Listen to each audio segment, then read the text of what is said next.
Most people have no idea what goes on inside an art fair like Frieze, or what an art fair even is, but that's exactly what I'm going to show you today. The art world has been historically a very closed-off industry until social media came along and blew the gates right open. So today, I'm taking you inside one of the contemporary art world's most important events so that you can see what actually goes on inside a major art fair like Frieze. I'm going to give you the insider tips to make the most out of your visit. Let's go inside.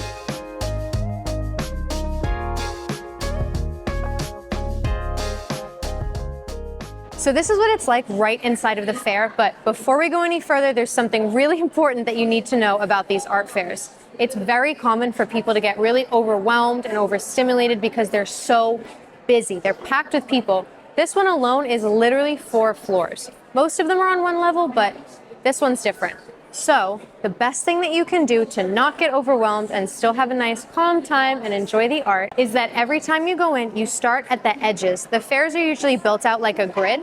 So if you go all the way around the edge of the fair and then you can zigzag through the ones in the middle, you avoid that feeling of kind of not knowing what side of the fair you saw, not knowing what you've seen already. You can move through it, see everything once, and then go back to your favorite bits without feeling like you're getting choked by art. So now that you know this, we can begin our hunt to find the best booth.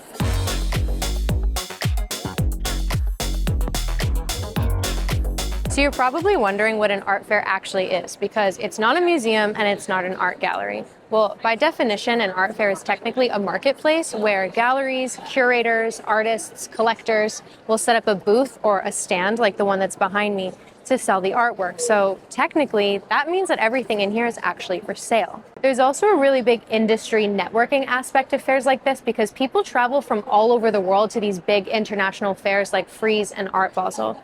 Frieze alone has fairs in New York, London, Seoul, and LA. So Frieze New York is held at the Shed in Hudson Yards, which is this massive building that we're in. And this year there's 65 galleries contributing over all of the different floors.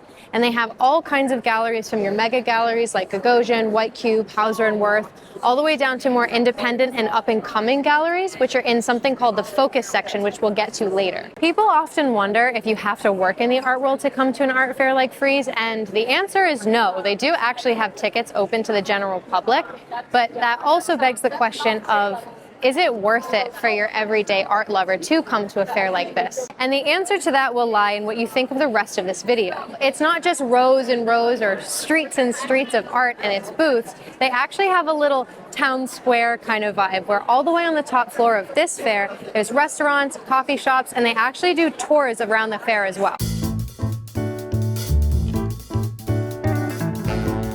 So welcome to the Frieze Town Square, as I like to call it. Over here they have a coffee shop, a tequila bar. Behind me is a champagne bar. And then over here they have their collaboration doing with a beauty brand. So you kind of have everything you need if you're looking to live a very glamorous life. And then on the other side of the wall over here is their lunch spot where you can chill. And most people will obviously be at the fair for a few hours. This isn't like a museum trip where you pop in, you do a lap, and you come out. People really come and kind of spend the whole day here.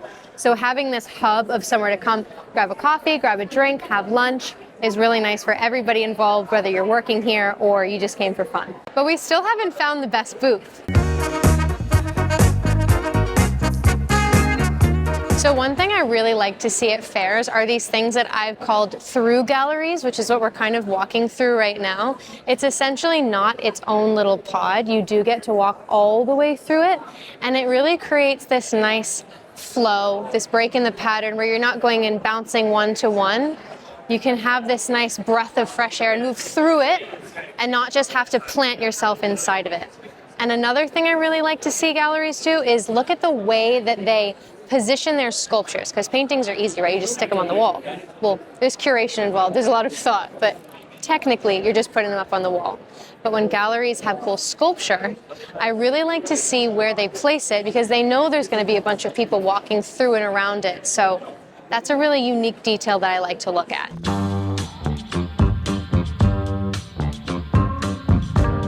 For example, with this gallery right now, they have this massive wooden sculpture in. There's a little bit on the ground here, and then this one is hanging from this massive steel beam or whatever. I don't know what that's made out of, but I just think it's really cool that you have the experience to walk so close up to it and see how it's put together, rather than it kind of being at a distance like it might be in a museum. Another thing I saw that I really like is this over here. It looks like a weed growing out of the side of the sidewalk, but it's actually made of metal, and it's by this artist called Tony Metelli. I think that's how you pronounce his name. And he basically uses metal to turn into these really cool little intricate sculptures of plants. So now we're here at the focus section, which is essentially a bunch of up-and-coming, emerging galleries that have a spotlight on them, and you tend to find the most interesting and experimental exhibits in this section of the fair. I'm noticing there's a lot of large-scale installation and sculptures with digital elements in this section from galleries like G Gallery, Yeah Workshop, and Public Gallery.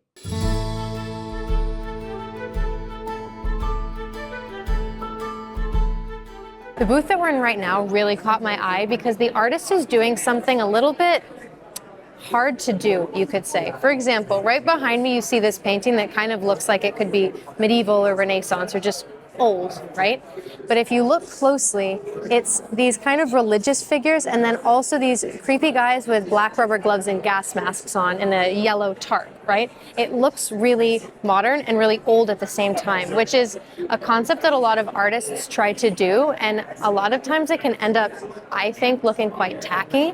So when an artist does it like this and it actually is like, whoa, this is really cool, it draws you in, it makes you want to look at something, it's different, it actually looks old until you get up close, that's really special. So this is definitely in the running to be my favorite booth in the show. So now we're in this section where you'll find something called mega galleries, and that's essentially galleries that are really big and have a lot of international locations, and they represent a lot of really successful artists. For example, behind me you'll see one gallery that's super colorful and they have these big sculptures. That's Gagosian Gallery, and they have an installation right now with Jeff Koons, who's an extremely famous artist for making these massive balloon sculptures.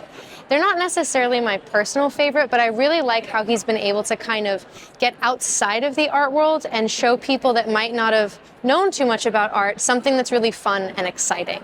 And another thing I like is this gallery that we're standing in right now called Periton Gallery. They're a really cool contemporary gallery from Paris, and they're showing one of my personal favorite artists. Her name is Claire Tabouret. She paints these really beautiful images of, a lot of the times it's children. Sometimes it can be a bit eerie, but never in a bad way. And I like that. I like that she plays on that line of sometimes you kind of don't know if it's creepy, but it never feels like it's gonna harm you in any way.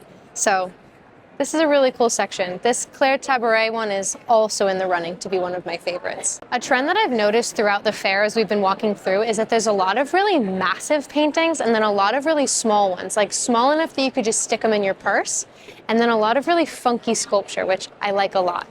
And of course, the question we've all been waiting for, what is the best booth and what artist should we be looking for?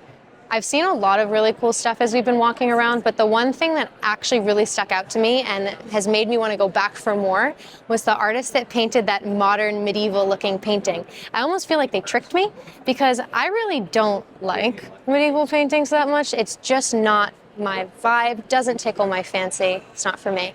However, obviously I can appreciate the technique, it just doesn't do it for me. Anyways, the thing about this artist is that even though it's a type of painting that I'm not really all that interested in, they still made me want to look at it, and then they bait and switched me with putting these gas masks and weird guys in raincoats in it, and made me want to stick around for more. So I really like that, and I appreciate that artist's skill and also their thought process in their mind. So I'm going to keep an eye on this person, and I really wish that artist a lot of success. So if you're still here, thanks for watching. If you want to see more videos like this, be sure to like and subscribe, and let me know, where should I tour next?